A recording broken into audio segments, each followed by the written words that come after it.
So let's start going over some stuff with you. And again, some of the stuff is so basic that I assume that you guys already know. What is that? Uh, Something like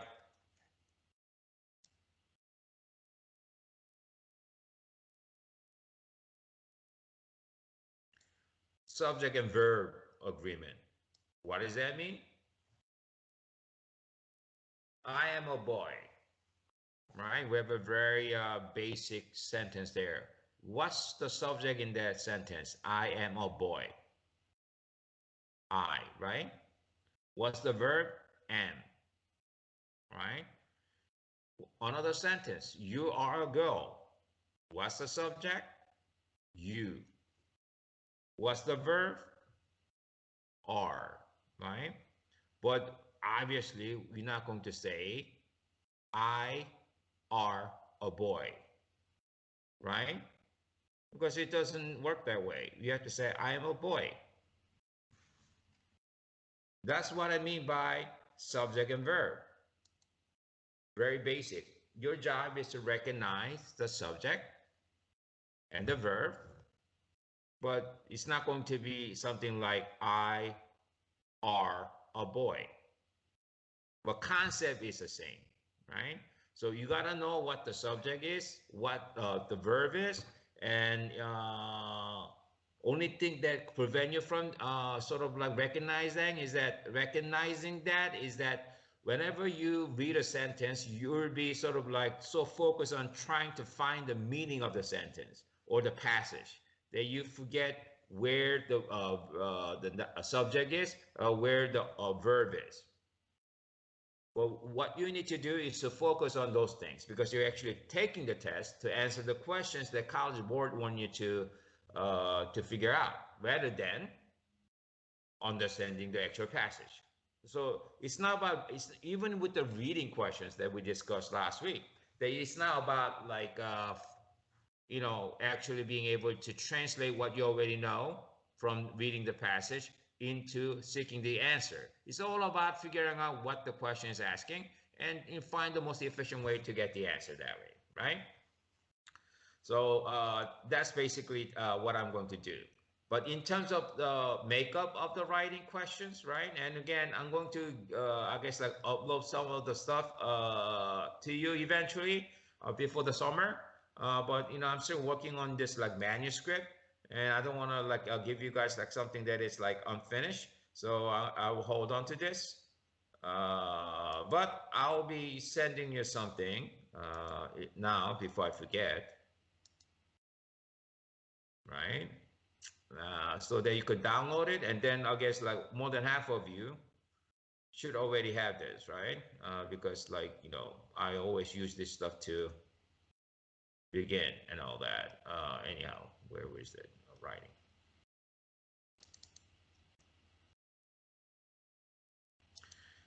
It's SAT writing cheat sheet, right? This is I guess like from a book that I think does a good job of explaining the stuff, and then you could use that basically to realize what we're discussing.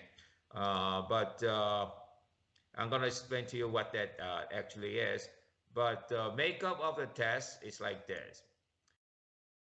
You have something like command of evidence. Again, you don't have to know exactly what the term is, but you need to know that means like the question will ask you about whether there will be a given sentence and that given sentence should be added or sometimes even deleted. So again, that requires a bit of reading, but you're going to have a question like that, and that will be considered command of evidence, right? And then words in context question. What does that mean? Basically, they're going to ask you a word, let's say preserve. So if you think preserve was used correctly, appropriately, then you choose A, or you choose B, C, or D. So basically, it's a vocabulary question. They call it vocabulary context question, all right? So you have some of that stuff. And then you have something like expression of ideas. What does that actually mean? I guess they're going to ask you like, stuff. At this point, the writer wants to further reinforce the paragraph's claim about the safety of non-organic food. Which choice most effectively accomplishes this goal? Blah, blah, blah, right? So you got to choose, one of as the answer. So much of it has to do with sort of like improving what you wrote, or like recognizing how to improve the writing in general. And then you have something like data interpretation. So they're going to give you a little graph or table or what have you, and then ask you how you want to interpret that. Questions like that. All right. So those are like questions that require to find the answer that address the question, right? And then, and today I'm going to focus on this a lot more than other types. Standard English convention. And again, I love the word convention because it could be used in many different ways. When sometimes we use the word convention, when you watch the news, it's about like having a convention to nominate a presidential candidate, right? So every 4 years, Republicans, Democrats, they gather all together and then like choose a candidate. Obviously, there's a primary where like, you only reflect the results of primary at convention, but convention is like gathering. So that's why we have a convention center. I think there's like one off like 196th Street in Linwood, right? Linwood Convention Center. So that word convention means to gather. But convention also means what? Tradition. And in SAT reading, you use the word convention in that way. And sometimes, like if you're not following the tradition, someone who is very like unique, different, that person will be considered unconventional. So sometimes it use the word such as a something as a tradition, but when it talk about convention, standard English convention, it relates to the word standard, something that you need to follow. So that convention means way, method. What does this mean? How I guess certain things are used. Okay. So they'll talk about all this here, but you got to remember this, that there will be about 20 questions like this.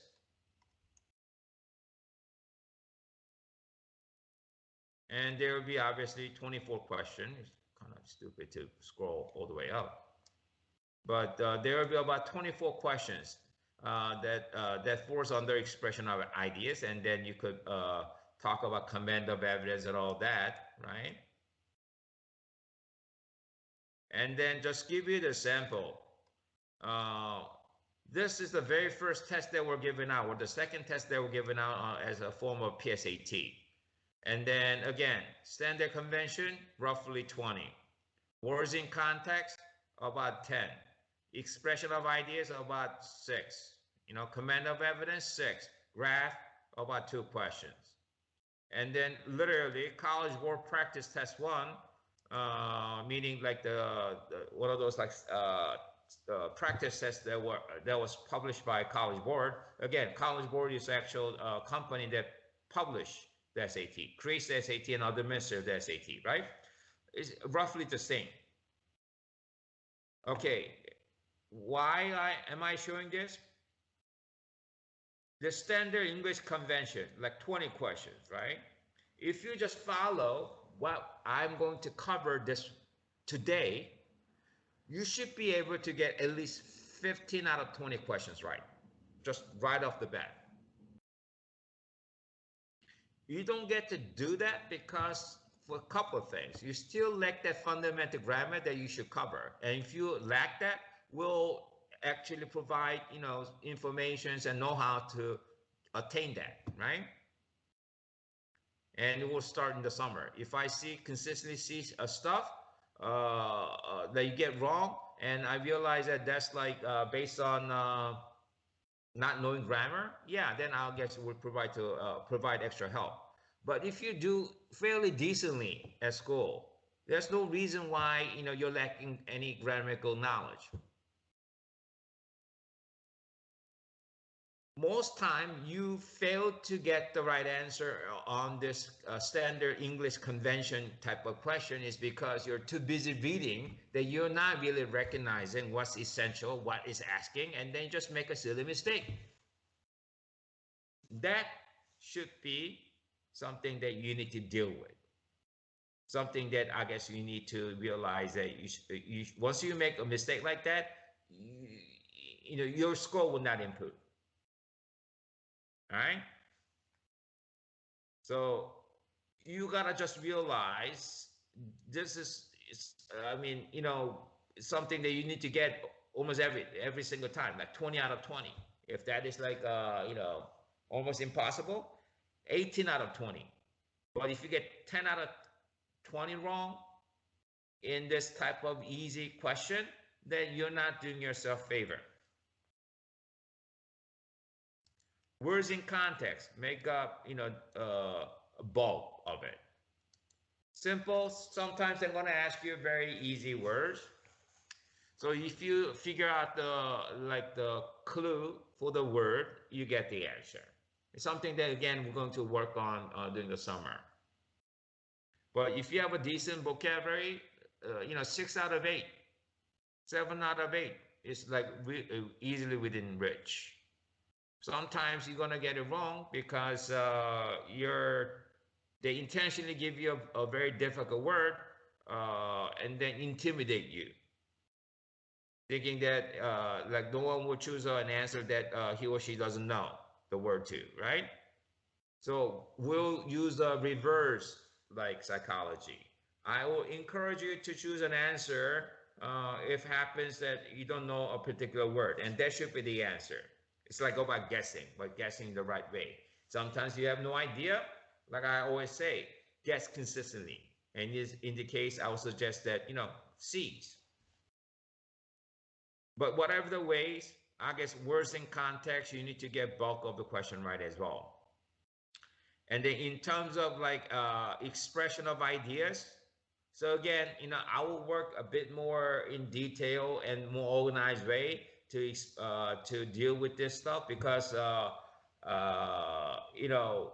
especially with younger students or inexperienced test takers, I will just say choose C, right? Because like if you don't know, rather than just following, just guessing according to your judgment, you need to sort of like be consistent in your guessing and choose C that way, right? So for example, like the test that you guys all did, right? I think there are about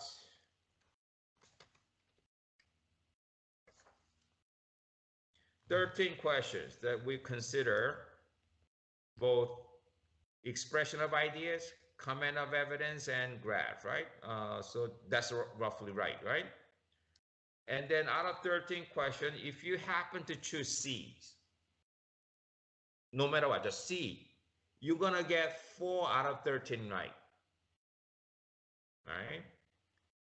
If you insist on choosing most concise choice, and I will talk to you a bit more about why you need to choose concise choice. But if you just like count the words even, right? Or just look at it and then choose a most concise choice, you're gonna get 4 out of 13 right. That's like fighting chance. I'm not saying that you should get that amount of question right. What I'm saying is that there's a baseline. That's what guessing is about. But if you guess according to your judgment, there might be times when you're gonna get less than 4 right, and that easily happens. That could easily happen. That's what I mean by you gotta be doing consistently, right? But in terms of expression of ideas, it's basically about writing something very efficiently, right? Combining two things, two sentences and all that. And in that case, like you should choose something that is concise rather than the random C's all the time. But that's something that I'll get into a bit later. And graph, you gotta see. But again, graph is about not just seeing the numbers and stuff, right? but it's basically about seeing or recognizing the description of the graph or even the title, something that would be very helpful to figure out rather than just seeing the numbers according to the graph. But anyhow, that's something that I will delve into a bit later. All right. There will be about like 15 patterns that I'll be discussing today, or 14. And then I guess like go over them there, and then if we have time, go over the entire test in writing. All right. So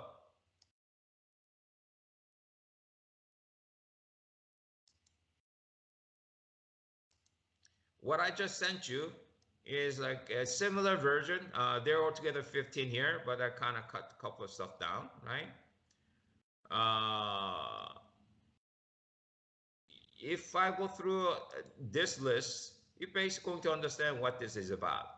But there are certain things that you need to remember. So again, I'm trying to incorporate these things. So no matter what you do today, based on what I do this, you remember some of the stuff, I understand.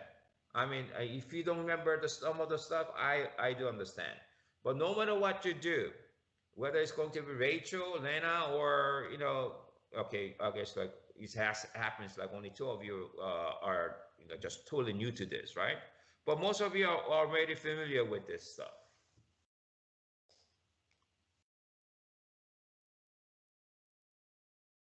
These highlighted ones, shorter is better. What does that mean? When in doubt, choose most concise choice. That's what it means. Doesn't matter what kind of like patterns you're gonna see. If you see a shortest possible choice, and then if you don't know what the answer should be, that should be the answer. All right. Now, why is that? Because goal of efficient writing. And why do you have to write efficiently? Because you don't want to waste time writing unnecessary stuff, especially you don't want to waste readers' time trying to say something in a roundabout way, because the reader might get confused or frustrated and all that, lose interest, right? So think of newspaper articles as most efficient way to write. And these days, like you have lots of like reading periodicals and stuff like that. But most typical, I guess, like periodical would be ideal type of writing would be found in the New York Times, you know what I mean, Washington Post, things like that. Even though they're written by a very intelligent, very good writers, their sentence structures and things like that are very efficient. And that's what I guess like the teachers want to you guys want to emulate, and that's what College Board thinks as the like ideal type of writing. Okay. So what does this mean? Okay, I guess there's a typo there, but I guess like D205, right? Number one, right off the bat.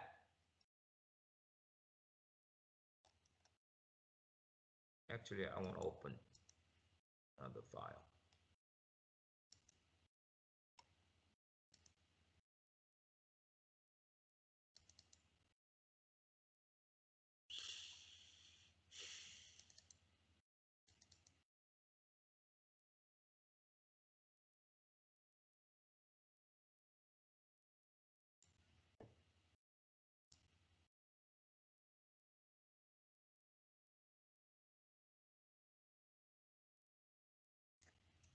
So here, number one, right? So you gotta read this. So do not go over number one saying, "Oh, I gotta read from every time is a road is a widened, highway is constructed, blah blah blah." Right? What I basically want you to do is this: look at the underlying portion. Look at the underlying portion. Look at the underlying portion. Right? So number one, there shouldn't be anyone getting this one wrong, but there might be someone who thinks whatever ways and get it wrong. If you read it and do like what is necessary, obviously D is the answer. So I guess I don't know what Lena and Rachel chose, But D is the answer because that's what the answer should be. But whether, and I'm going to explain why D is the answer, whether you know exactly the grammatical reason why D is the answer, it doesn't matter. Because your first job is to look for what? The most concise choice. So you're going to sort of like build that time so that you might actually spend a couple of minutes, even 3 minutes, even 5 minutes later on when you like want to really get the perfect score, right? On the writing. Because some of the stuff you got to consider everything there.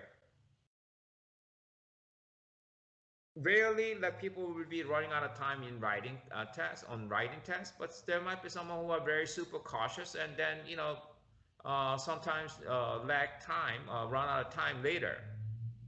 But what I'm saying is that after today, you need to focus on concise is very important.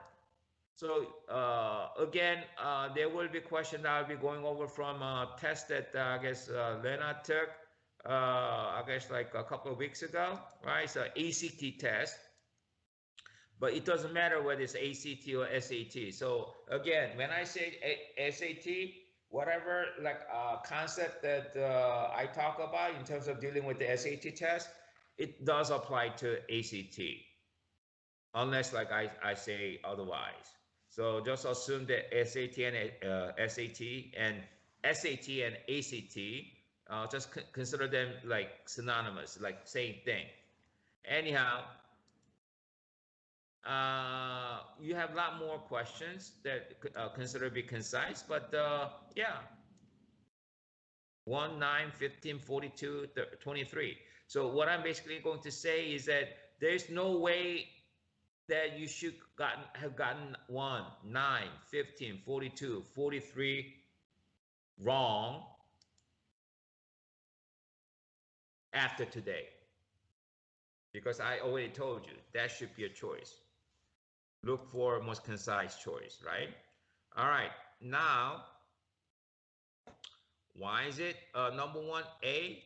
Because of the I guess this reason. Parallel structure. What is parallel structure? College will realize that not matching all items listed is one of the frequently made mistakes among experienced writers. Just kind of explain what that meant. The reason why you have a parallel structure, you need to list stuff in equal term. And again, parallel structure, what is it? You don't have to know. What I'm basically saying is that here you have a highway is constructed, and then you're going to basically say the similar thing as a highway is constructed. So you certainly don't want people building something there or whatever. You need to have something that's similar to highway, parking lot. So parallel structure is listing stuff in similar way. Lots of times the grammar book are not really useful because they say, parallel structure is like listing things. When you're listing things in noun, it have to be noun. Or if you have preposition with noun, on the pavement or like at the street kind of thing, you know what I mean? You get confused. What I'm basically saying is parallel structure means that you need to list stuff, I guess, in a similar way. So another example of parallel structure will be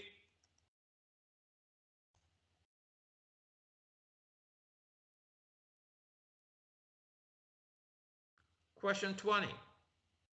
So granted, how do you know this is a parallel structure? Literally, it tells you it's a parallel structure. How? Because every single word from A through D are the same. So it doesn't really matter, how am I going to find a parallel structure? Well, basically, number 1 is a form of parallel structure, but there shouldn't be any problem even if you don't recognize it. Because you should recognize D as the answer because that's most concise. And then you recognize a parallel structure because of the same kind of a phrasing. or similar kind of phrasing, right? Oh, then you say, oh, yes, I could confirm that is the answer because that's, again, another way of saying a parallel structure. But this is, again, parallel structure. Why? Because you have the same kind of wording. But how does it work? Well, in a parallel structure, you need to have a punctuation in a very distinct way, like this.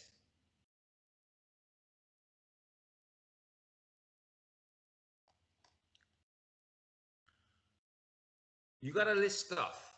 A, B, C, D. What's A, B, C, D? Carrots, peppers, cherry tomatoes. So they're all like types of vegetables, right? And herbs. So you're basically listing 4 things. You gotta have a comma after you list one noun after another. And then at the last, right before the last noun they're gonna be listing, you gotta have N. So that's the only thing that you gotta realize. So when you see an answer choice like D, like this, same kind of wording, it's about punctuation, but more precisely, it's going to be about parallel structure. And parallel structure, you got to list stuff with comma, not any other punctuation. That's why I guess like C is wrong, because you don't want to have like a semicolon, right? You don't even have like a colon there. So it's not matter, oh, do I need to have that? No, it's just matter of like, okay, it's a parallel structure. Parallel structure is list of stuff with commas and at the end, either or and. That would be it. That's it. There's no other things to consider. The parallel structure is very important. Let's see another version of parallel structure, or you just want to be similar.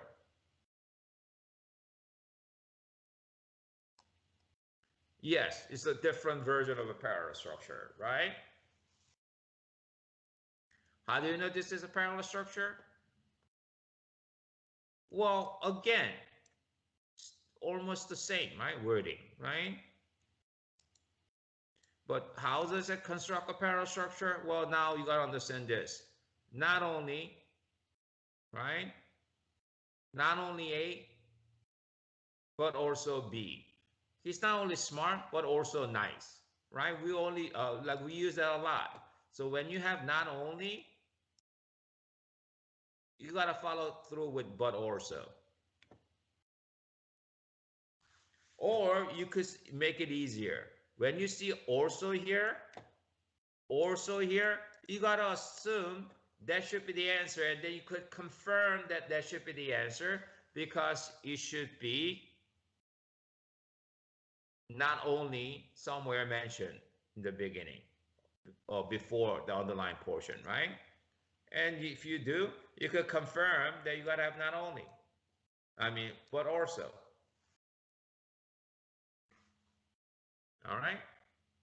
And then 44 bring you to this passive voice.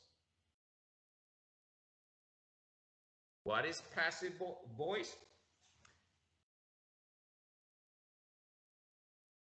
The apple is being eaten by me. Right? What does that mean?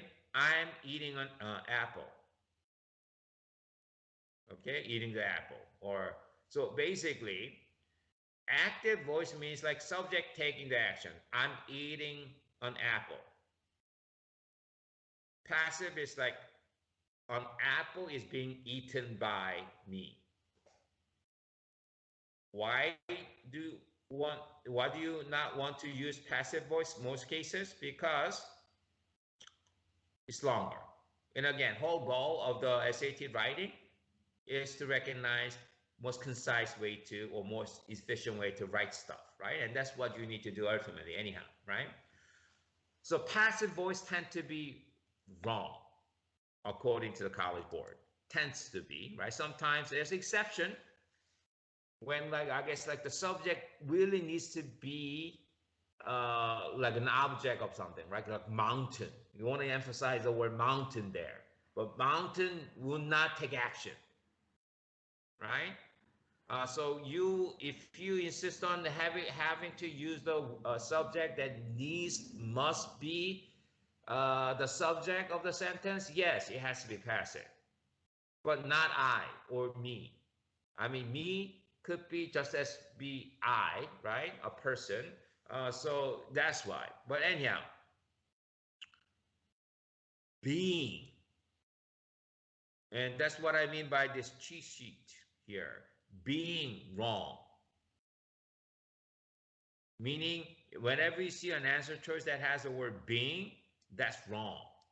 So here, again, it's a parallel structure, basically. But you could also eliminate the answer because you got to remember, passive is no good. In turn, if you recognize being, that's no good. So you could work this way as well. Number 44, oh, I want to eliminate A because I do see the word being. I want to eliminate C because I see the word being. And then you got to say, but also because you should be, with the experience and in general, should have seen but also a lot more than and also. And actually, T could be eliminated as well. You know why? Well, I'm not expecting Lena or Rachel to answer, but I expect every one of you here should answer. Do you know why D shouldn't be the answer? You don't have to even go back to the passage. That D shouldn't be the answer. Again, goal is to be what? Concise, right?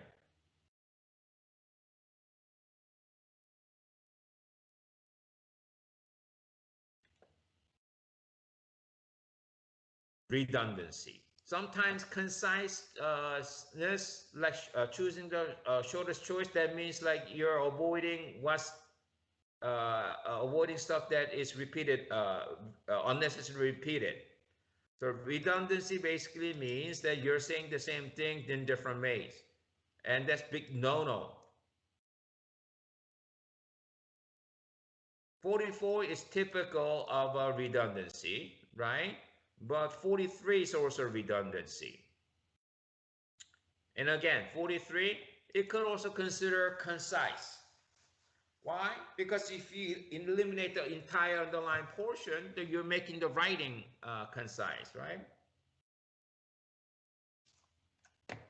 But more precise way is because, for the most part, on the whole, generally speaking, right, it's not necessary. Why? Because of the word primarily. And why is that?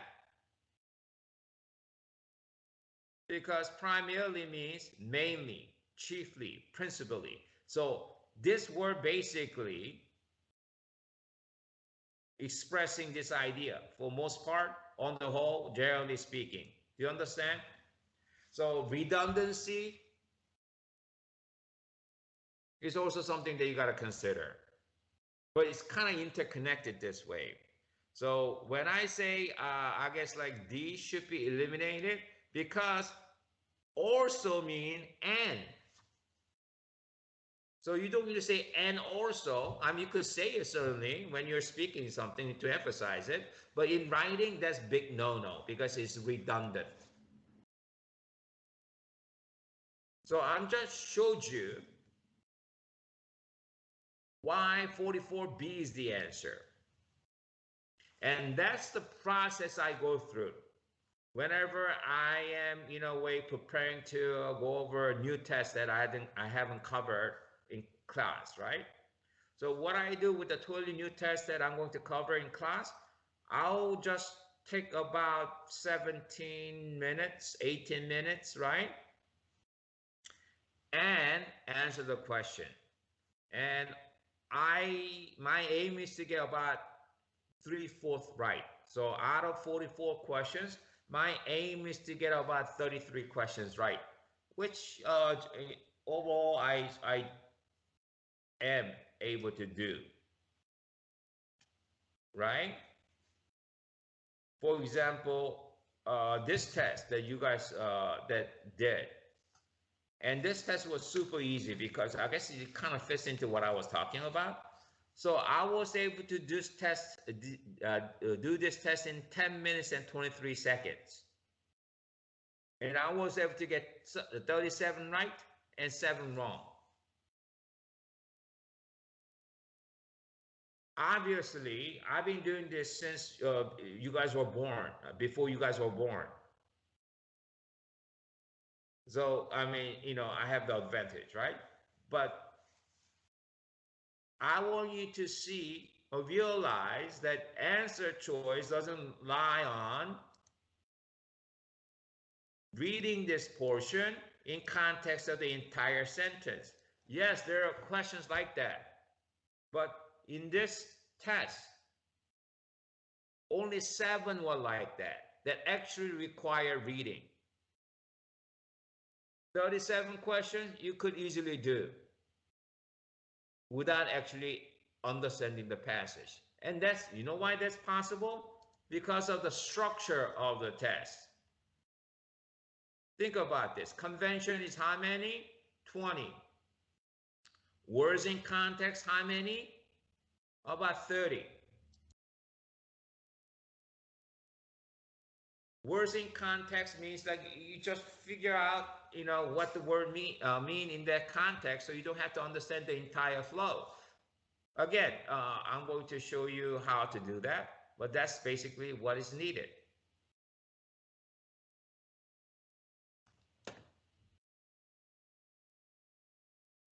So 44, it will be simply looking at, oh, I'm going to eliminate A, C because of the word being.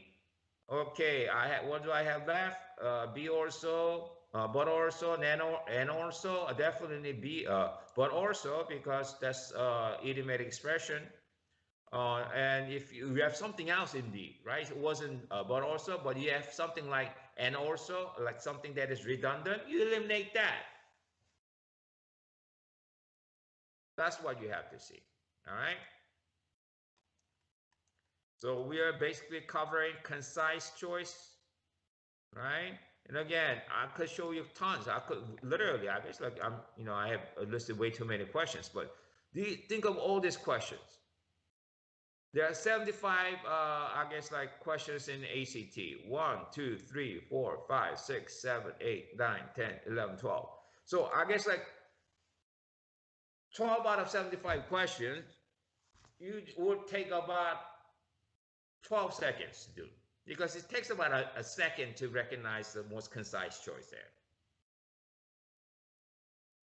So these are the questions that you must get right. You either get it right because you recognize it, and granted, there will be some concise choice that you're going to get wrong. So basically, I'm not talking about like everyone here. I'm talking about, you know, middle school students, or like, again, students who are trouble getting like even the average score at first. And then redundancy is something that, again, I guess I could just show you, because since I open up the ACT file too. So let me, for example, number 7. Again, you have a bunch of stuff. You know what I mean? So you're going to be spending a lot of time, and especially this is very important in ACT. Because the SAT, they give you about 35 minutes for 44 questions. So you could actually, like, you know, take a little nap. But with the ACT, they give you about 75 questions, like, you know, a bit less than like double, right? But they give you only 10 extra minutes to do. So you gotta do 45 questions, 75 questions in 45 minutes. So ACT is a time is of essence. sometimes you don't finish ACT English test. They call it English test, not the writing test, because you run out of time. But why you waste valuable time if you go straight into D? So what I'm saying is that if you, and we're going to be doing ACT questions in the summer too, right? If you find yourself running out of time in English test, just save yourself some time by just choosing the most concise choice and come back when you have time and make sure whether that concise choice is right or not. Okay? So I think number 7 is a better example than what I've been showing you.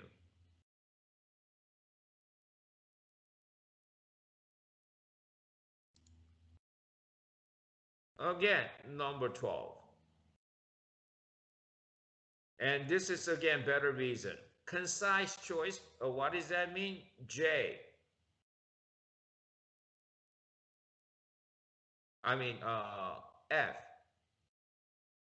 And again, you need to sort of say, okay, I'm having trouble with F and J. Why? Because 1, 2, 3, 4 words. J, 1, 2, 3, 4, 5. You know what I mean? So I guess like one word could make a difference, but even that, I guess you gotta say, you know, the most concise choice. But when you are debating between maybe even F and J, it's redundant because thankful note is actually expressing special thanks. You don't want to say the same thing. Right? So note expressing special gratitude, because gratitude means saying thank you. So you don't want to have thank you and gratitude in the same thing. Again, we tend to say that to emphasize a point, but that's not what they want. They want to be efficient. And again, a lot of it has to do with all this stuff, right? So again, you know, I could make a point, but now I think we're getting to the point of like being redundant. Again, question 74. I mean 29. Even though 12 is like redundant, more typical case of redundancy is this, right? You could also consider, I guess, like D is the answer because it's most concise, right? So you go with that. And then why don't you need Portugal? Because you already said it here. You know what I mean? So that requires a bit of going back. But at first, you gotta say D is most likely choice. So when you want to confirm whether D is the right answer or not, because you notice the word Portugal being mentioned A through C, you make sure you want to find out whether that word was mentioned. If not, then maybe you should come back and choose among A through C. But if you already see it, that confirms that D should be the answer. That's how you need to go through the stuff, Helen.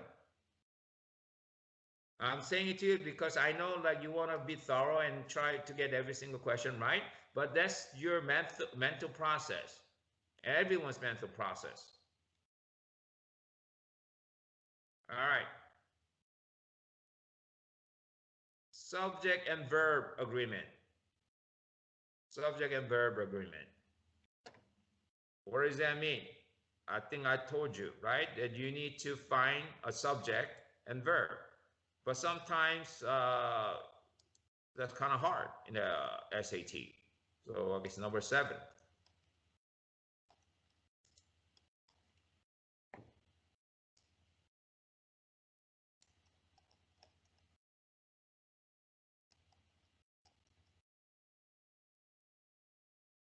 Okay, how do you know this is a subject and verb agreement? Because like every single choice involves verb. Scattering, scatters, scatter, scattered. Right? So you know this is like a subject and verb agreement. For example, now, if I were guessing, right, I'll guess C. But only guessing C all the way through, I will get about like 11 questions right rather than 33. So it's like if you guess 1 out of 4, that's roughly 11 questions out of 44, right? So you got to be smart about guessing. So I'm not going to guess C at this point. I will guess C if like the question is about, like finding the evidence or cohesion, things that you require reading. Now, my guess was B, and I was right.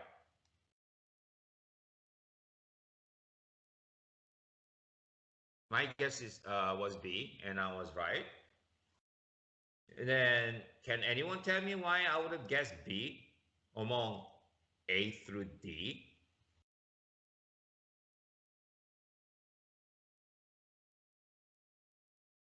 Again, this is a subject and verb agreement, but it could also be tense agreement.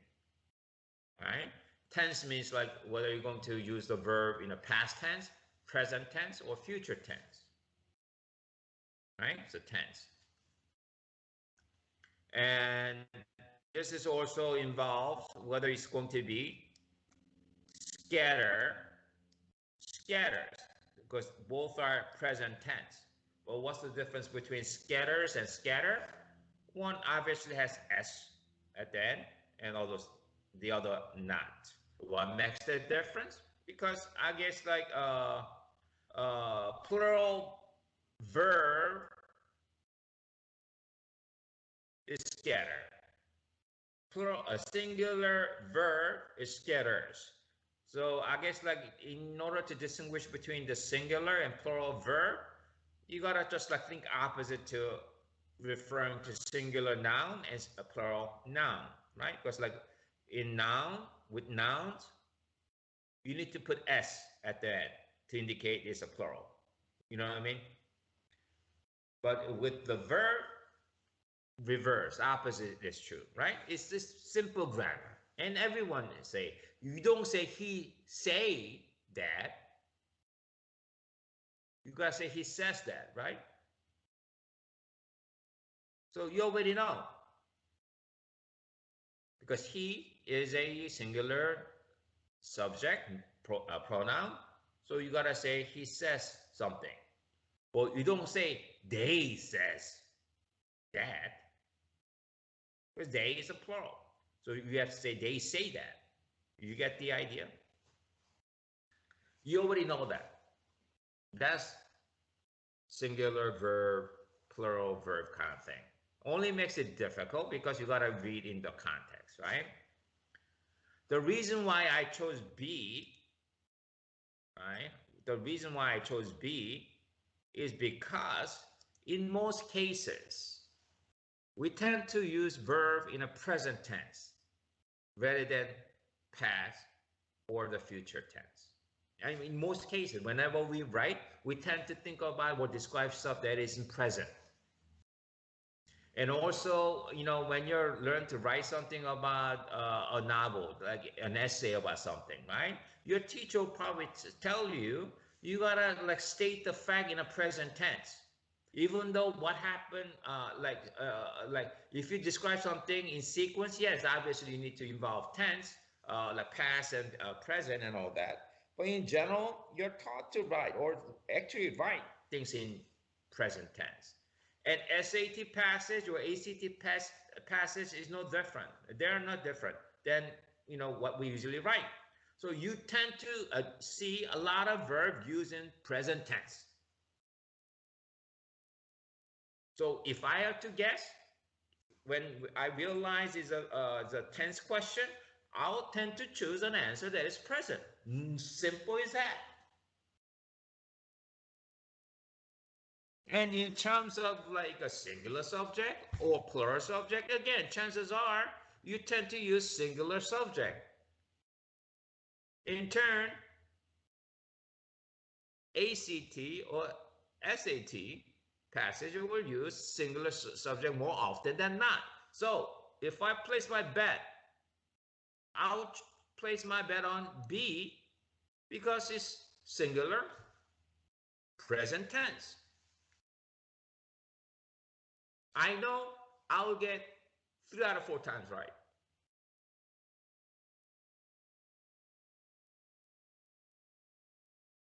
That's what I want you to follow. But why do people get this wrong? Let's see why they get this wrong. They might say, oh, it might be scatter, right? C. Because what do you see? You see yards, right? Like a plural noun. So for whatever reason, and they could say, okay, that might be the noun that the scatter is like basically referring to. So you could say that. But the thing is that real subject was every car. Every car.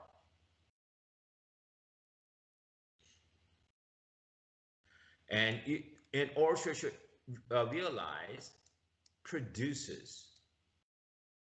You see the word produces here? So number 7 is not only like a subject and verb agreement, it also is a way of parastructure. So you have a verb, produces, already mentioned. I mean, you gotta, I guess, realize that's a verb, right? And how do you tell that you're gonna actually dealing with the parastructure? Because you have and right here, and. So it's actually, you gotta read as produces something and scatters particles. So you produce air, polluted air, and you scatters particles. That's how you need to read. Not like everything. What I'm saying is that you will take a train eye to read that way. And sometimes I like, I realize, well, I mean, why can't people like or students read like that, right? Just as like, I always give this example. The reason why I'm teaching this way is because I had a unique experience of teaching, I guess, like Korean foreign students back in like 95, starting in 95. Because that's where I started teaching, right? And I was teaching them like a thing called TOEFL test, which is like a English test that you take to come here to study.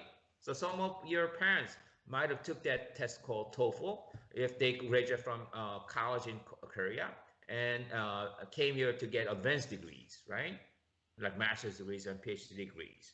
So I guess like I was basically teaching like students your parents' age who came, and then like I couldn't understand why they couldn't like uh, you know even understand simple sentence like John drove to Dallas,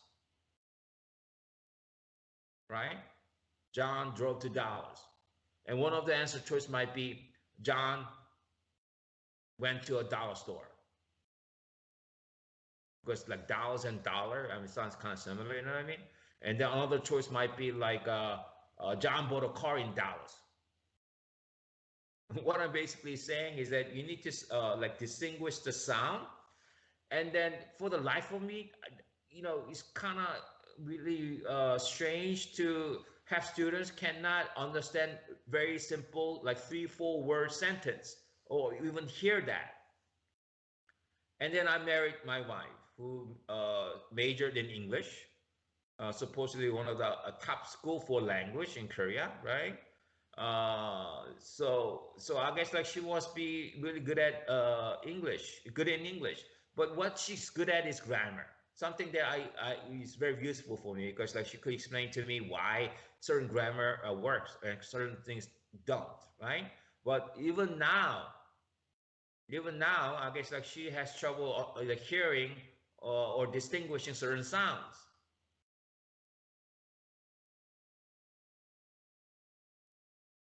The reason why I had to say, okay, the answer lies on, right? Just like This one, right? 44. That B should be the answer without going back to the passage is because they cannot hear the obvious sounds that you need to hear to understand what's going on, right?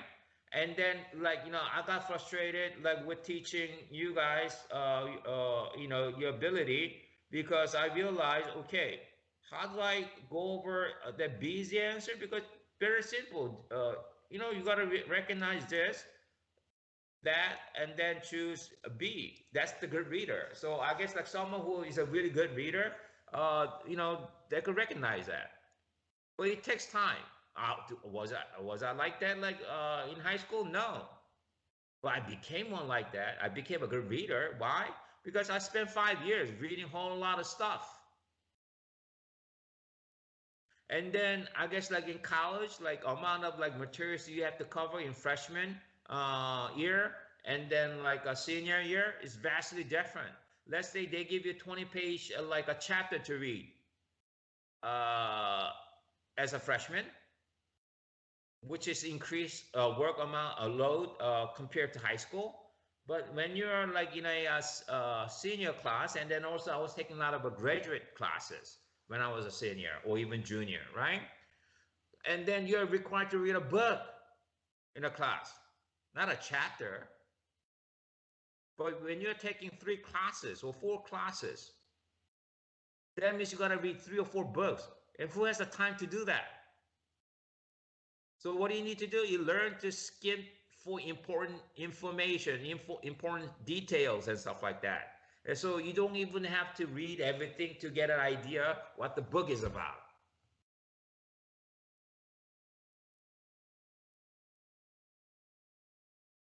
So I cannot here to say, hey, why can you not realize this simple sentence structure? You have produce, you have a verb, produce, and you have end. So that end conjunction requires that you need to have another verb. And that verb needs to be same as produces. You see, that's what the typical grammar teacher will approach the SAT. It sounds kind of boring. So I'm kind of dumbing it down to you. All you have to do is to find out why B should be the answer, because that's most likely the choice. And once you recognize the another verb produces, that's it. Your job is done. You're gonna get at least about, like, 40 questions right out of 44.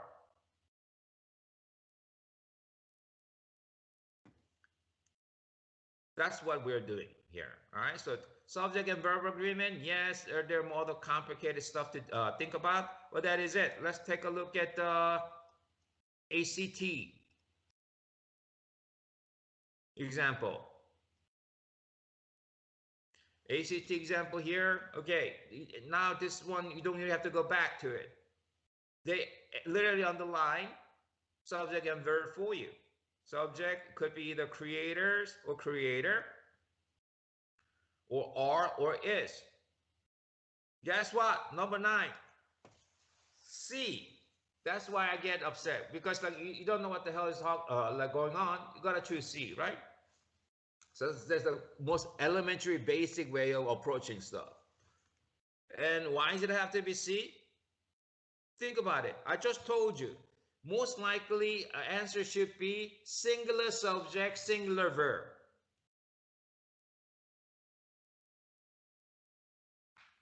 Singular subject, creator, with singular verb, is.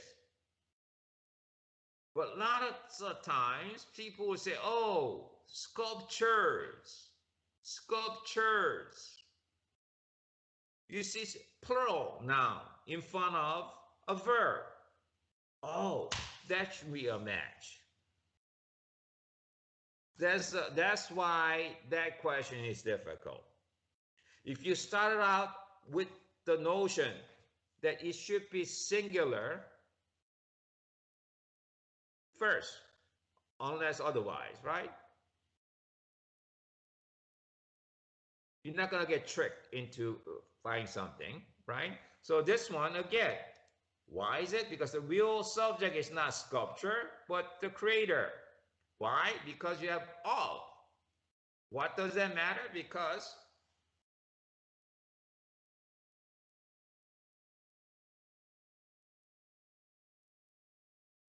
when you have of connecting two things, right?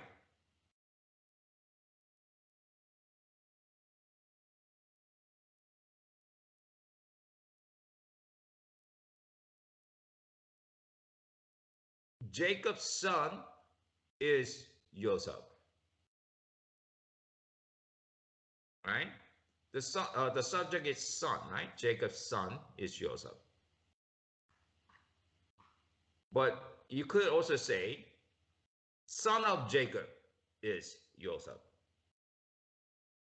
So normally, subject appears right before the verb, like Jacob's son. But when you have of, the subject actually comes before of, son of Jacob. Jacob is not the subject.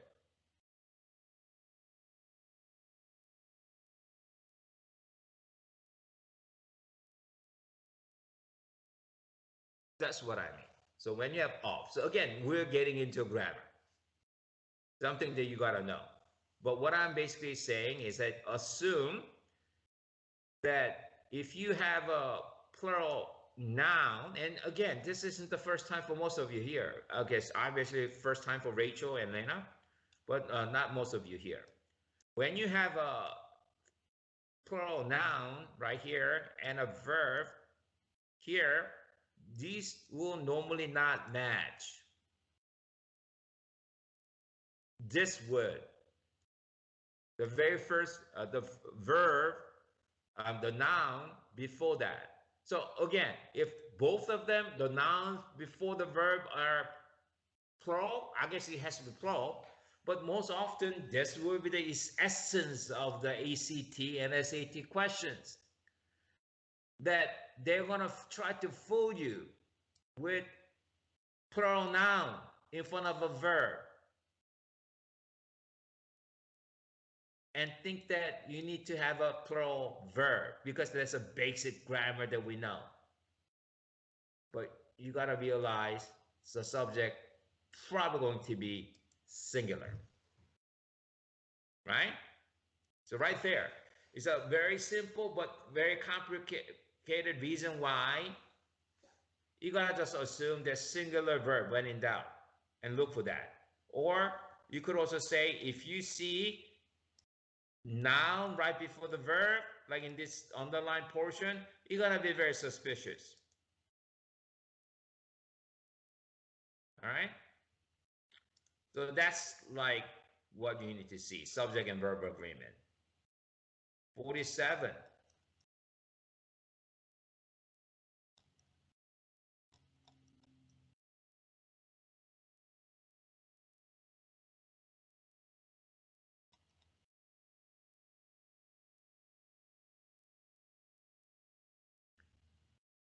Here.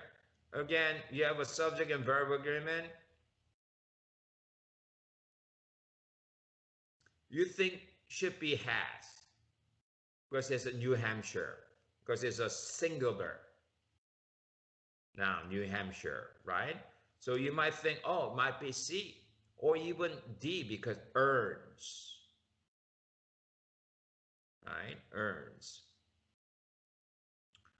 But it actually, so like before it was like, I guess, plural noun and then a plural verb. Whereas here, singular noun, singular noun, singular noun, a singular noun, singular verb, singular noun, singular verb. That's the trap. So when you see a singular noun, you gotta assume the verb should be plural.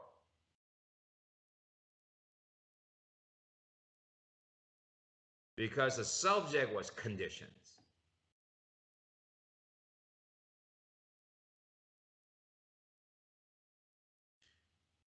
So I'm not going to start saying, hey, dummy, you got to figure out the subject. Subject is condition. So it has to be have, not has.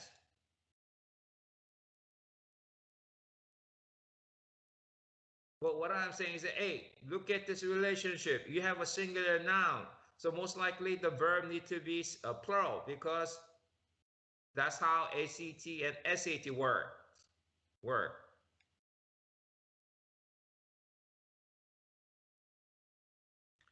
That's what you have to see.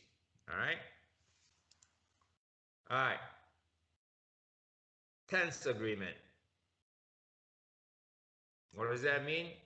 That when you have a verb on the line, right, like this, seen himself, saw himself, had seen, right? So you're going to sort of like read all that, figure out like what it was it going to be. Had saw, had seen himself, saw himself. You know what I mean? So which one is it? Well, don't go crazy. And again, you cannot really pick anything there because there's no present. Is that present tense? Well, actually, you could sort of say, yeah, there's no present tense, right? Don't go crazy and try to find out the flow of the past sentence and then get the answer. What do you have to do? And this is what I mean by tense agreement. They're going to give you the answer if you take the time out. Had ever imagined. So that you already have had ever imagined. That's like a past perfect tense. Again, never mind that. What I'm saying is that the verb needs to look same as what it was stated before because you got to be consistent with the tense. So when you see had ever imagined, I guess it had to be had saw himself or had seen himself. Well, I guess it had to do with like the verb see. So see, saw, seen, right? Like it's a real irregular verb. Like break, broke, broken. You don't say had broke. You have to say had broken or had broken, right? So that's what participle is, past participle. And again, that's kind of a grammar they're gonna know. So he had at least he had to be had seen himself based on had ever imagined. That's what I mean by tense agreement. Tense agreement here. Parastructure we already covered. Passive voice we already covered. Punctuation. Punctuation is like a period. Semicolon. Comma and but. It also like a period. Unless it's a parastructure, right? But you have a subject and verb, comma and end, subject and verb. That is like acting like a period. That's what punctuation is about, all right? And then again, you're going to see this a lot more here. Unfortunately, what you guys did in past, last like 2 weeks ago, and then even today doesn't cover that. So I had to actually, look for example from previous tests, and I was like looking through the actual test that we actually covered in class.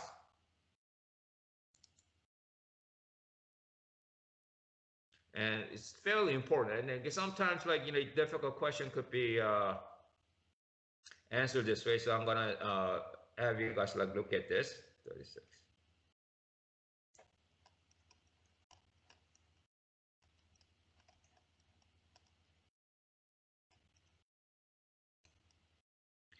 Yeah, 36. Basically, it's a punctuation. A through D.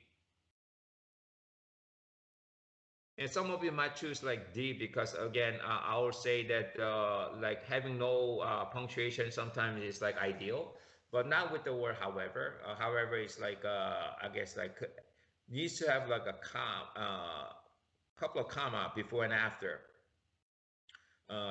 Because you're emphasizing stuff like some unessential clause. But anyhow, basic example, period. So whenever you see a period, that tend to be the answer then more often than not. Especially when you consider like, this is fairly lengthy sentence. Starts from here and ends here. You know what I mean? So there should be like a couple of sentences rather than just one. And also you gotta require that it's a period because you have a subject conceptualizing a game, that's an action, is, concept is, right? So that's why when you need a period when you have basically two sentences going on. That's we already know, right? But it becomes a bit more complicated in an SAT setting. And 207 is going to, the next example will show you why.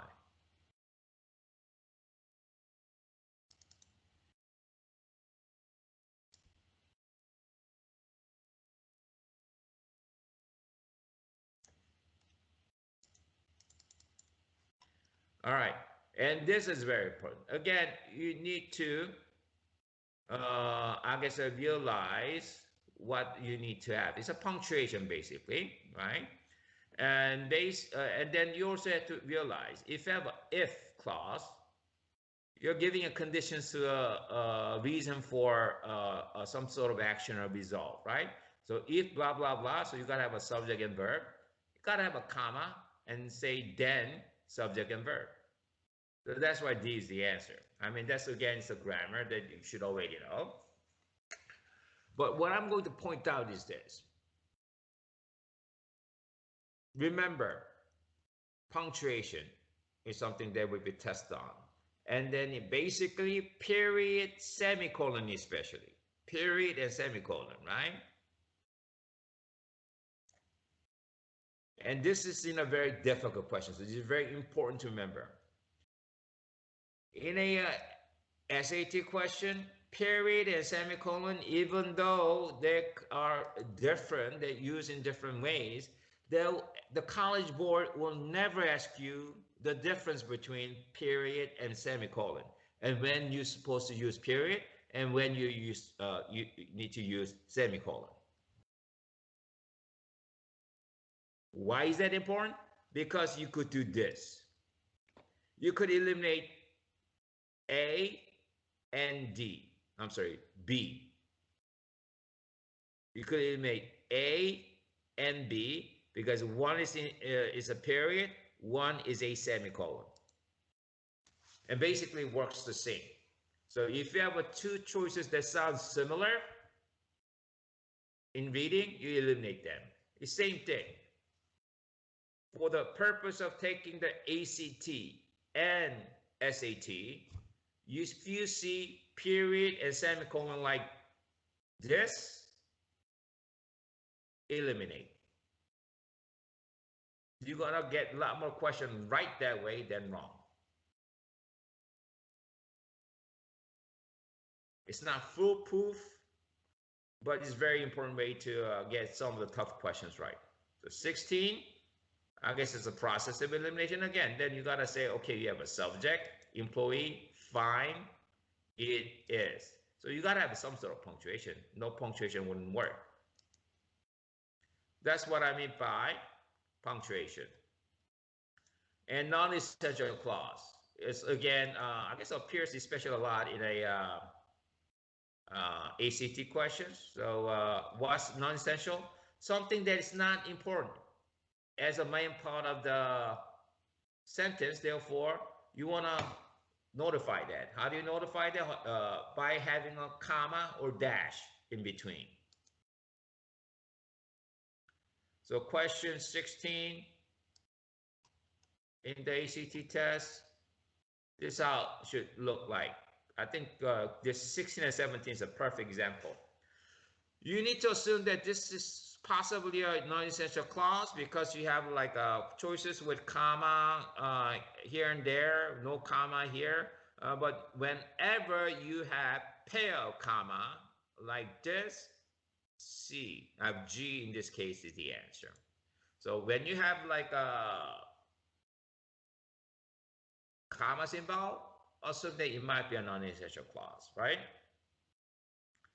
And this is also awesomely important. You could construct non-essential clause with dash. Actually, you could construct a non-essential clause with parentheses. But you have an extra comma here. That's why B doesn't work. And then non-essential clause should be from here to here, right? So comma or dash will indicate non-essential clause. All right. So if you see like answer within the answer choice like this, like in the underlined portion, I guess that's easy. I guess it could be a bit more complicated. It could be more complicated, become more complicated if you have something like it's not even. I mean, I guess this one is also comma and comma. So again, this is like the third example that shows you non-essential clause, right? Hopefully the other one is something that I'm looking for. 70.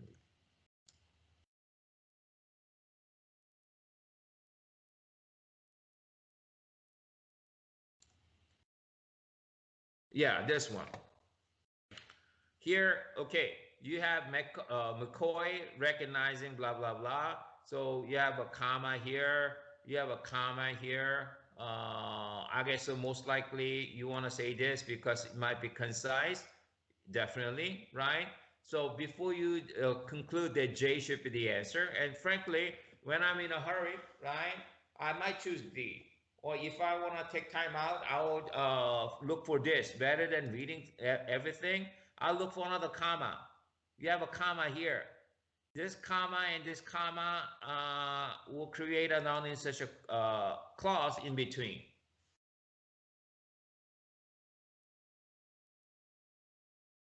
So ACT, I guess examples giving you underlying portions will have a comma like that in previous three example.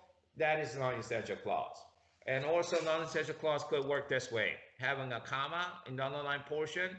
So so if you're debating between F and H, again, not knowing the exact reason, maybe you should choose F, or not maybe, but definitely you should choose F because you're looking for concise choice. That's what non-essential clause mean. All right. And then question 9, the pattern 9, possessive noun and possessive pronoun. What does that mean? Again, the car's battery, right? Or car's batteries. That's like standard expression. But sometimes like they trick you, have another like possessive, car's batteries, or car's batteries, or car's battery. You cannot have like a plural car, like many cars with just one battery, right? That will also like will be like shown to you.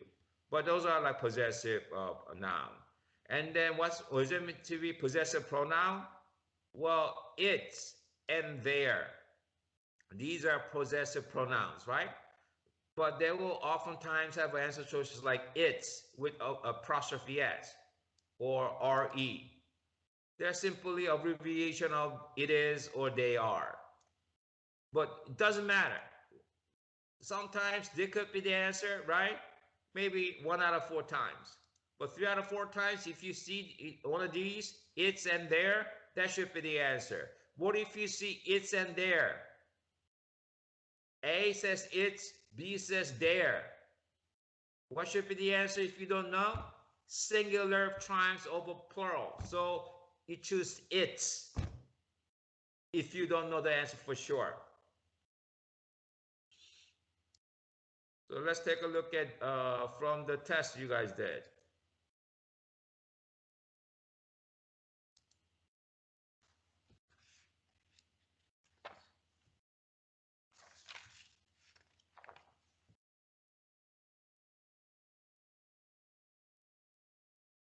I just proved my point to you, right? 6, you have it's. There. No good. So you eliminate this, it should be it's and there. Never mind what like B and what all these are saying. Given the choice between it's and there, what will be my choice? It's. That was the right choice.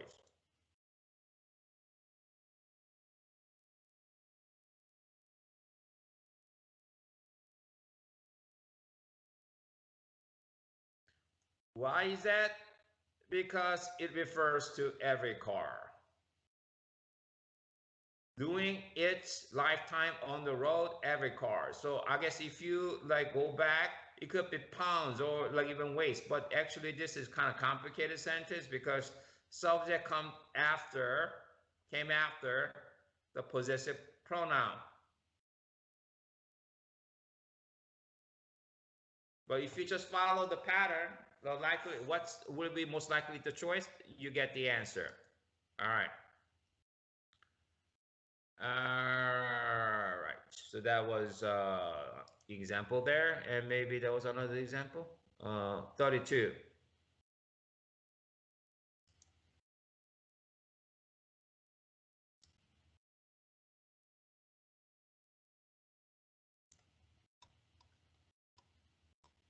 Again, this is a noun possessives. You have meteorite impacts. This is ideal based on like what I discussed, right? Cars, batteries, right? And then that's about it. So hopefully 32A is the answer. Yes, it is. So again, the reason why I was able to do this in 10 minutes and 23 seconds was because I knew the way A stated is about pronoun, possessive noun, and A is a very typical of it. You rarely will have as a choice that will have double possessives like this. See, that's like really stupid. And you rarely have two nouns connected like this with first being an adjective and then second one being the possessive. And again, possessive, you're possessing something that follows. And remember, it ends right here. You get it? So that's why it doesn't work. And again, two nouns need to be usually connect with of. So maybe meteorites of impacts, it doesn't make any sense, but it's not even that. So there's no point of like being D's the answer because one of the possessive form need to be the answer because it's about noun possessive. All right, so that was like that. And then I want you to, I guess, like look at colon and dash. Again, colon and dash, they're kind of used to provide list of something or explanation of something, right? And then also even have a like complete sentence afterward. What I'm basically going to say is that colon and dash are not kind of not sort of a punctuation that we often use when we're writing. So when you just first look at it, it's going to look kind of weird. So you kind of eliminate it. And that's the precise point that I guess like College Board, even ACT is testing you on. So they will tend to use colon or or dash as the answer rather than the incorrect choice whenever you see one. So if you don't know the right answer to the question, then choose something that has a colon or even dash. That's why I have a colon and dash here. And then I think question 74 is like really good example of that.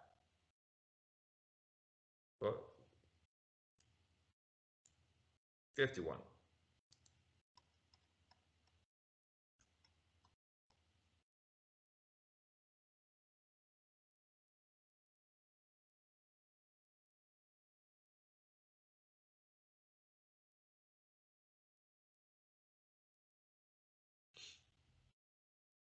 Here.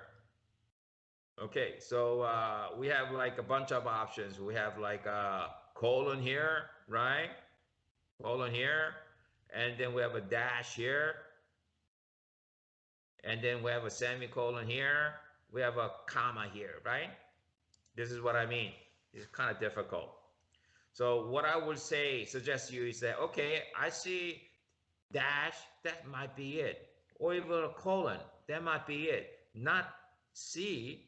I mean, there's a grammatical reason why C shouldn't be the answer, because like one of the fastest ever recorded is not actually a complete sentence, right? So you shouldn't have like a semicolon that requires like a complete set of independent clause. That means like subject and verb. And then, okay, then definitely not D, because like you don't want to have like a non-essential clause breaking a speed off, because that is really stupid, right? But again, focus on colon or dash, because that if you have those like options, it's either dash or colon. Now, why can D work? A work? Because again, same thing. Why D doesn't work? Because you cannot have a non-essential clause. Again, I told you, parentheses also construct a non-essential clause. It's unnecessary to have parentheses here. That's why even though you have a colon, B is the answer. So I mean, you could go back and I kind of will explain to you the function of a dash and colon a bit more. But what I'm basically saying, for the purpose of taking the test, if you see one, colon or dash, it's kind of rare to see both options together like this. But even then, you kind of eliminate the other one, because other one, this one, like A doesn't work, right? And then, yeah, there are a couple of others, but again, I don't have time, so I'm not going to show it to you. But these are basically, maybe I'll show you C10, this actual test.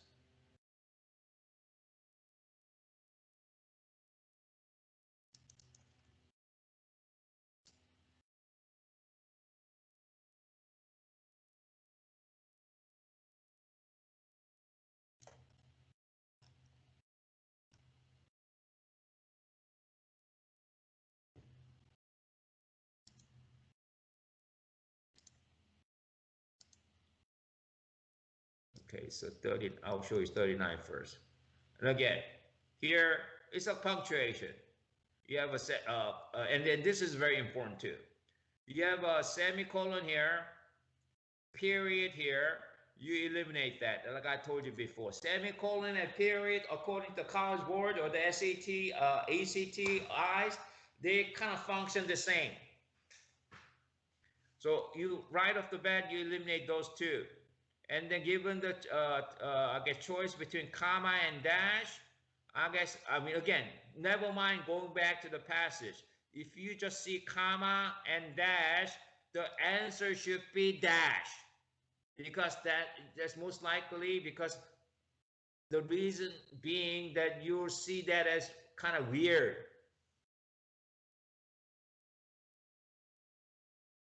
The real reason why dash should be here, because it's constructing a non-essential clause with dash here.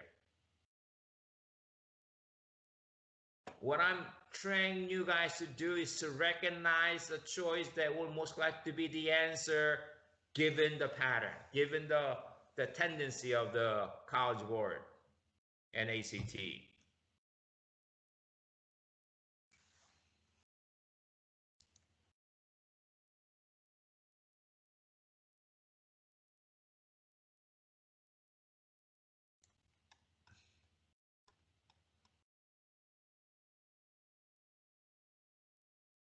Number 17, again, right?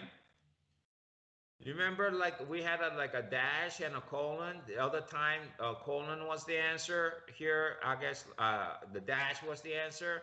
This time, colon is the answer. And this is kind of special case. But again, either way, when you see colon like this, dash like this, and then semicolon like this, comma like this, it's 50-50. Colon or dash. They will never take time out to like give you a colon and a dash, or not never, but you know, unlikely will give you colon and dash and not be the answer. And why is this? And you, I guess, simply gonna remember a grammar fact. When you have when you're coding something, right? And again, I think you might have learned it in school too. You use colon to indicate that you're giving a quotation code of something. You're coding something basically. So there's a grammar that you have to recognize. So because of what came after, it had to be colon, not dash. It's something that you gotta know, right? So those are the things that indicate in the answer, basically colon and dash. And then faulty comparison. Again, this is a something that you, I guess they test you a lot. And let me just explain to you. I guess they give you example of cost of living. The city differs from the suburbs, right? So they're talking about differing, like difference in something, but it's not about the city and suburbs, but about the cost of living, right? In this case, they're actually differentiating this with just the suburb. It's not.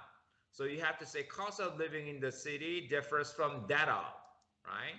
So this that of indicates the cost of living, and that's what we meant faulty comparison. But you could recognize that it is a faulty comparison whenever you see data or those four, or even like that or those with different preposition. And that's what we call a faulty comparison. So we have 13.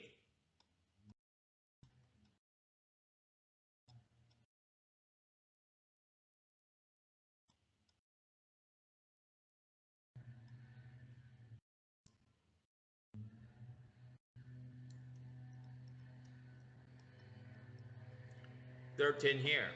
So we know that like it's going to be a comparison because you have data, that in, those four, those in, right? So this is a I guess a comparison here. I will probably guess A. I did choose. Okay, hold on a second. Let me just wait for these guys to pass. They're blowing the leaves. Anyhow, that was my guess. I got it wrong.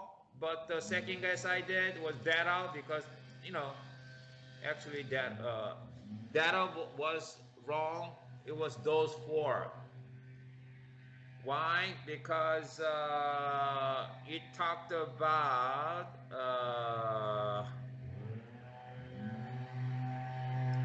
land prices for. That was a comparison that I guess the sentence was like trying to make. So you had to have a right kind of preposition for, right? Like here, cost of living, so that of. You know what I mean? So you gotta sort of like match it with same kind of preposition. Again, I'm getting into grammar a little bit, but you got to recognize this as a faulty comparison, like comparing two things, and you got to then when it does that, you need to compare in an equal term. And 29.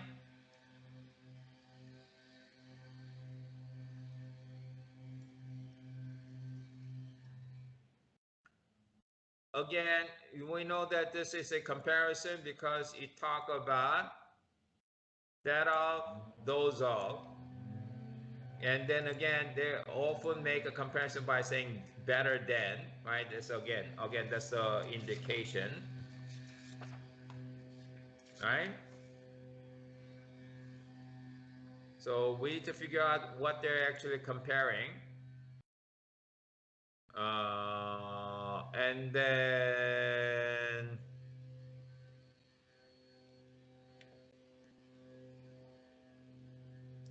they're comparing senses, right? It's plural. So you gotta say those are.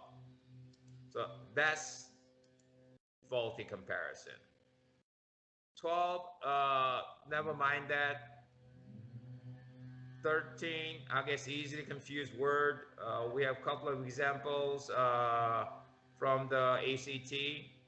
Nouns like then and then, right? Then is a comparison like we just discussed. THEN, like if you go to the park, then you'll see her. It's a process, right? An effect is a noun, and then affect is a verb. So there are a couple of examples on based on like I guess like what I gave to students like a couple of weeks ago. Question 20.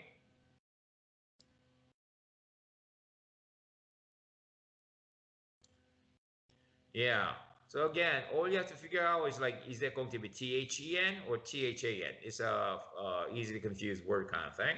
And again, because you have a ear, right? Because of ears, no good. It's plural. So that's why G is there. So this one again is a very good example of not even having to go back to the passage. You get it? So ACT is like that. Because you know you're probably going to have to say more than THAN, right? So that was it. And then 67 is another question.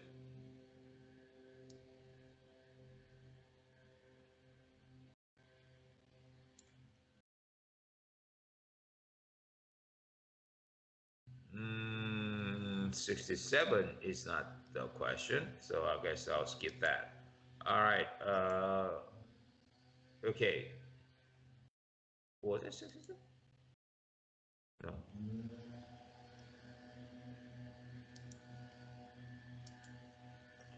42.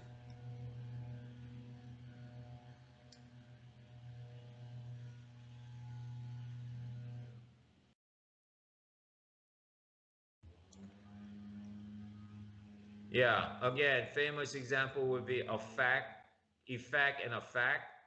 Effect is a noun, affect is a verb, and then I guess you got to figure out you have to be effect of something because lightning is a noun, and then effect is a noun, and you know to get connect two nouns together of. Or if you don't know, it's between effects of or effects by, cannot see the difference, then you got to guess.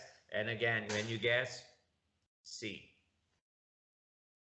Right? So I guess that's what they're talking about. We already did pronouns and noun agreements and pronoun agreements. All right. So those are the stuff that you gotta consider. Okay. So we just went through the like 14 different patterns.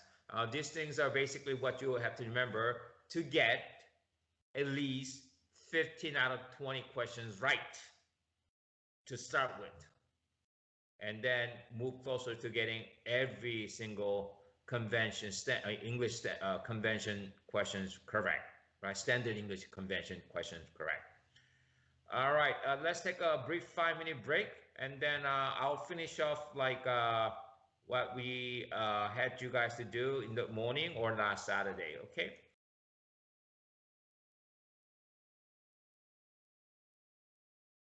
Come back and then watch this. All right, so I'm gonna just basically cover cover the stuff that I didn't get to mention as an example of like what I was discussing, right? Again, number 2 is like vocabulary context question, more precisely transition. I guess something that you need to nicely transit into a sentence from the previous sentence. It has to do with like reading and all that. But here, for instance, is the right answer because they're giving you a practical use. And one of them is observe carbon dioxide and provide a habitat. And a habitat means like an environment. So it's just something that you just have to get used to and find something. And I noticed that the transition questions here are a bit more difficult than I guess what it is actually. And then number 3, I guess they're talking about interpreting. So rarely you're gonna have a straight up numbers. I guess like 2000, you had like 215 million cars on the road. Back in the 60s, it was 75. So you roughly have 140 million cars. And that's what 3C is saying. That's why C is the answer.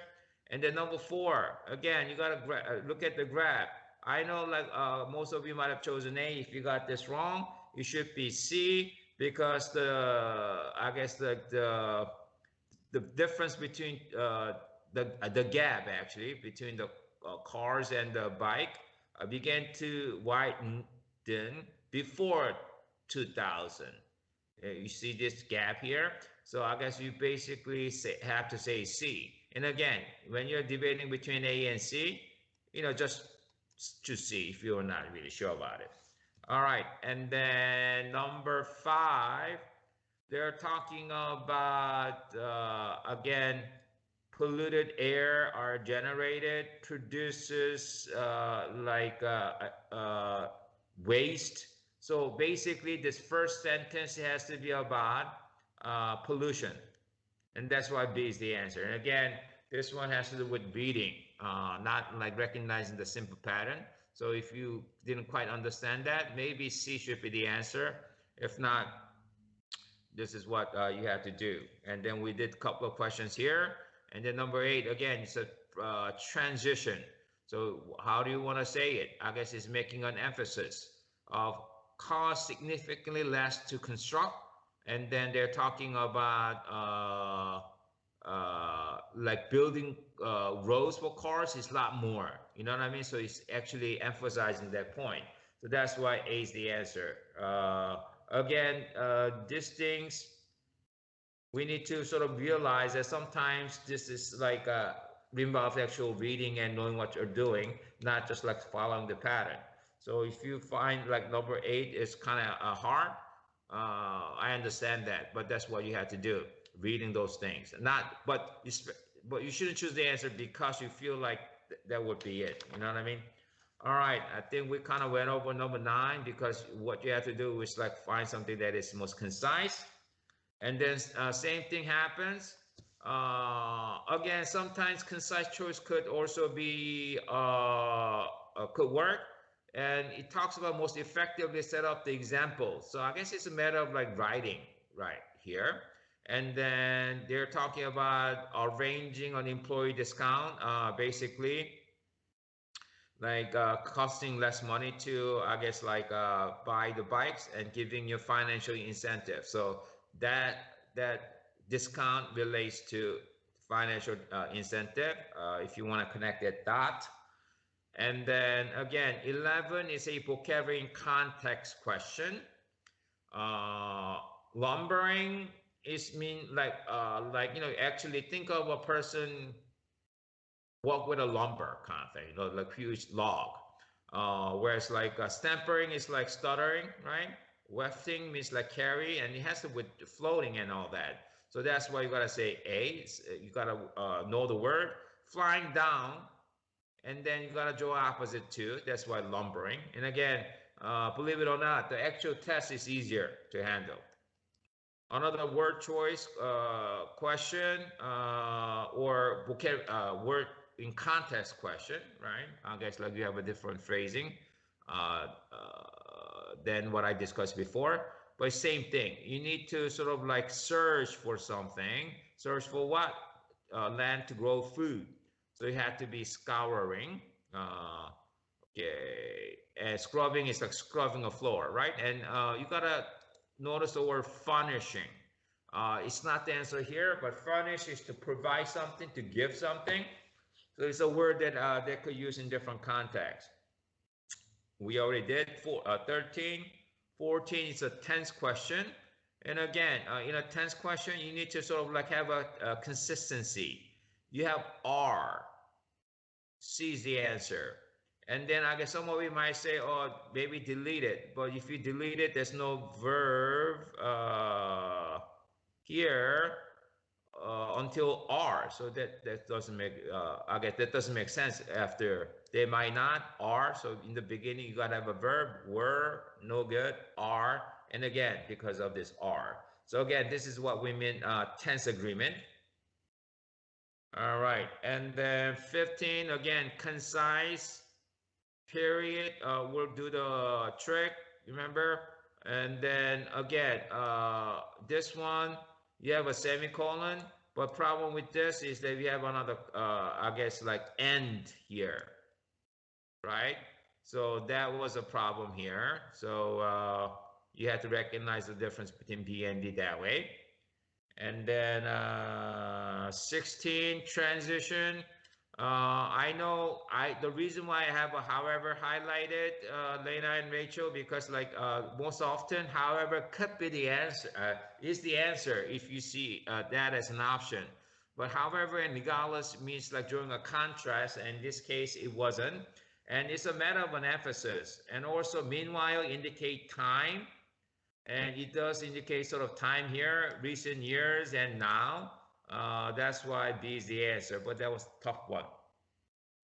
And then 17, again, you need to find something that will give you a benefit, right?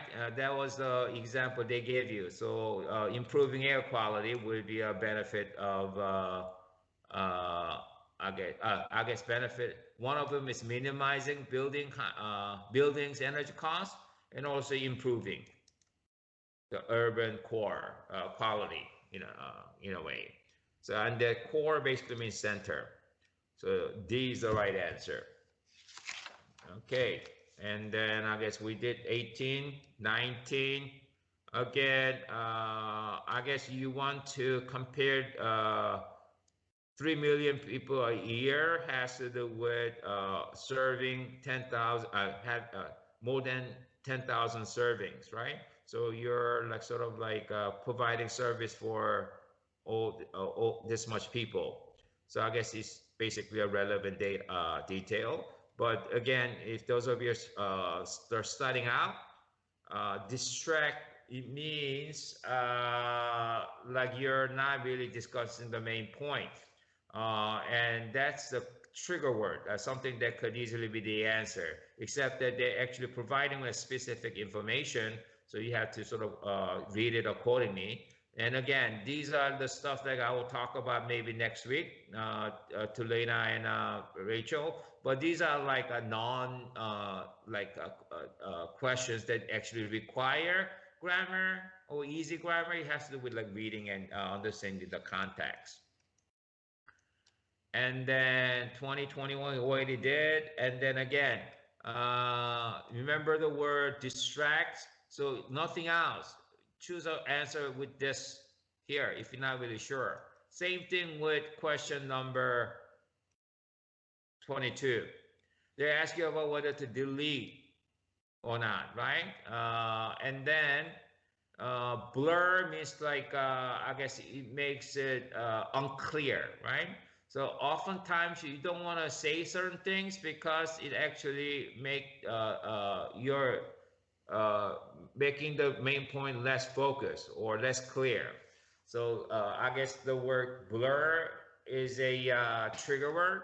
So again, if you just remember distract like this or blur, you're gonna get at least like one of them right here.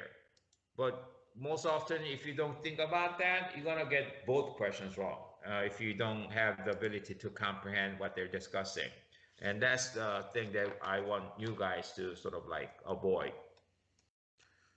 And then 23, this is very important, punctuation, and especially when the sentence are with although. And again, this will be the first time for a couple of you, but it's not going to be the first time this is not the first time that I'm telling you guys, Caitlin, Bailey, Harriet, and Daniel, and Joel even.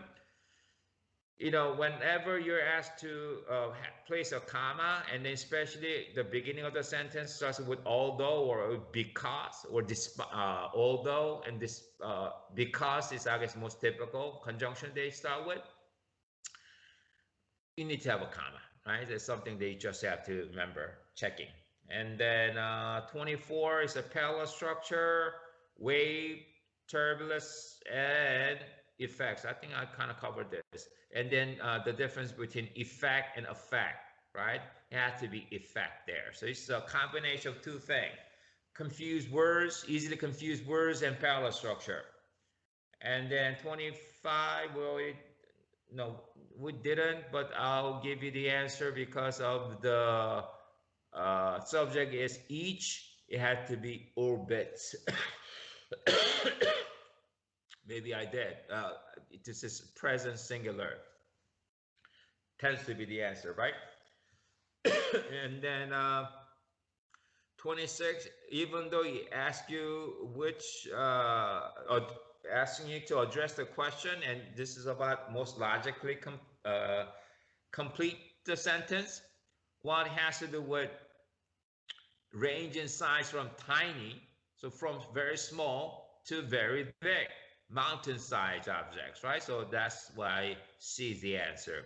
So you just choose C, or maybe even consider most concise one, like maybe 20A or D. But basically, you have to sort of compare these two things here, especially the size there. All right, and then 27, again, I thought about mentioning this, but I didn't. But the concept of clear and concise, meaning whenever you're in doubt, you need to choose something that is clear and concise, applies here to most of you who already heard this.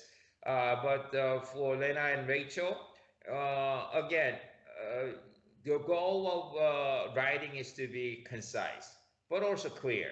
And how to convey a clear message, not having I guess something of a clutter, like a comma, that would distract the reader from finding out the flow of the passage. So like if you have like a bunch of punctuations, then have one that doesn't have any punctuation, we will consider that as a clear choice, right? So especially when the sentence is not that long, maybe choosing a choice that is clear, meaning not having any punctuation, is a good idea. And then 28, you need to relate what sentence 3 is saying, might explain, right, with what sentence 5 is saying, help reveal how. So that explain and reveal how, blah, blah, blah, right, is what connects sentence 3 and 5. But again, it involves basically reading skill. So that's something that I guess like you hone it, and then hopefully you get it. If you have no idea, again, those type of questions, I guess no reason to just like guess randomly.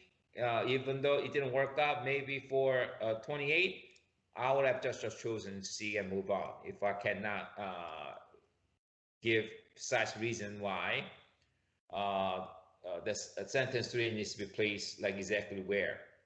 And then 29, I think we already did that. It's a faulty comparison question again. Number 30, however, for example, is type of words that will likely be the answer more often than not. Here it's a matter of an emphasis. Indeed is the answer. Tough question. If you got that wrong, don't worry too much about that. And then 31, the spacecraft obtained data about ring structure is something that you had to refer to. And then ring formed from the particle. So I guess you need to talk about this origin with form and data. Oops, yeah.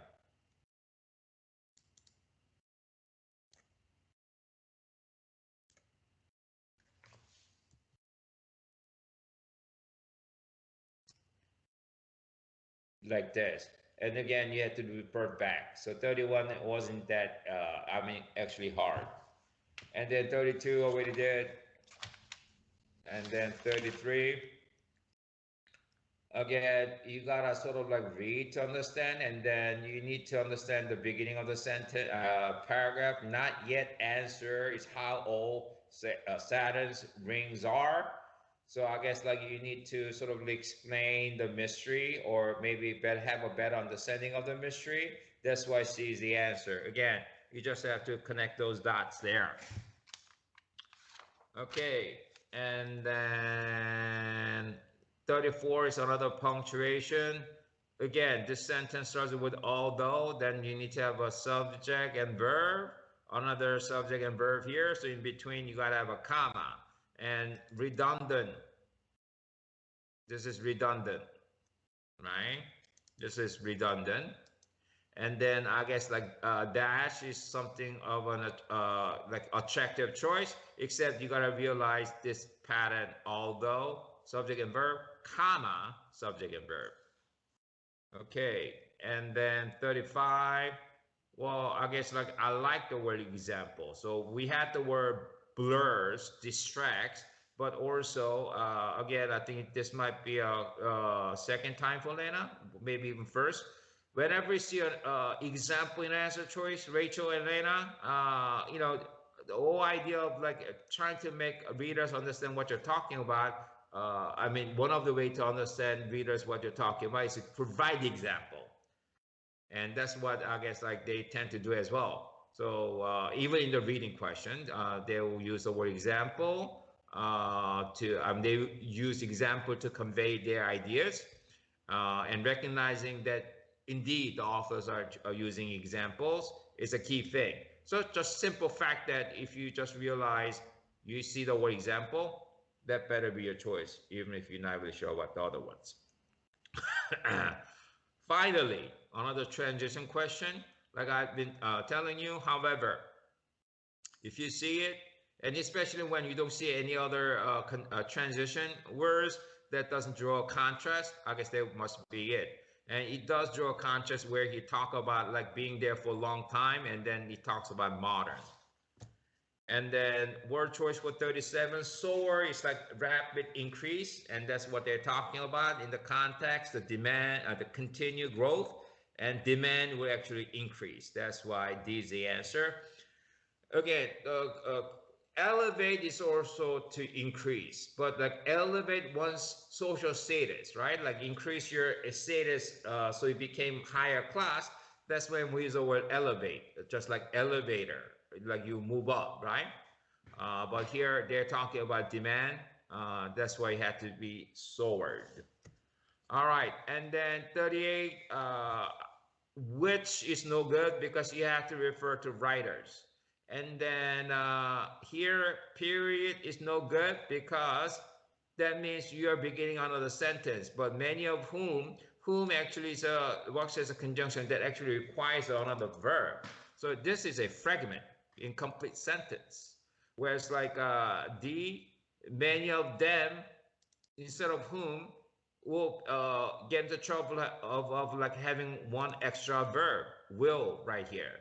So that's why C is the answer. Whom, because that's an objective form of referring to writers. Okay. And then I guess like here, whereas and although is not really a good idea because they're actually drawing a contrast. And then again, because there's a comma right here, right? Comma right here, and then you have a subject and verb. And you do also have a subject and verb here, so A doesn't work because you'll run into having a run-on sentence, right? And then number 40, again, you have to refer to writers, right? So pronoun right here, and then you have to be they. So the simple fact of finding the pronoun there, it will do the trick. And then 41, I guess, second supporting example. So I guess like, what's the first example? Create charts. So you have a verb and a noun. And it has to do with like charts. And that charts relates to diagrams, right? So that's why A is the answer. You're gonna know what's going on here. And then the maintain best tone. Well, I guess like tone needs to be somewhat formal and also maybe effective. A way of writing would be to have concise choice, right? So I guess again, this falls into a pattern, of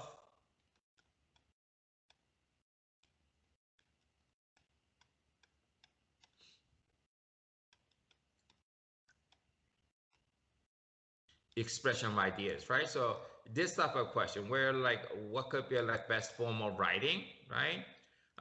If you choose something that is like concise, so again, you need to distinguish between like that or evidence, providing evidence questions, right?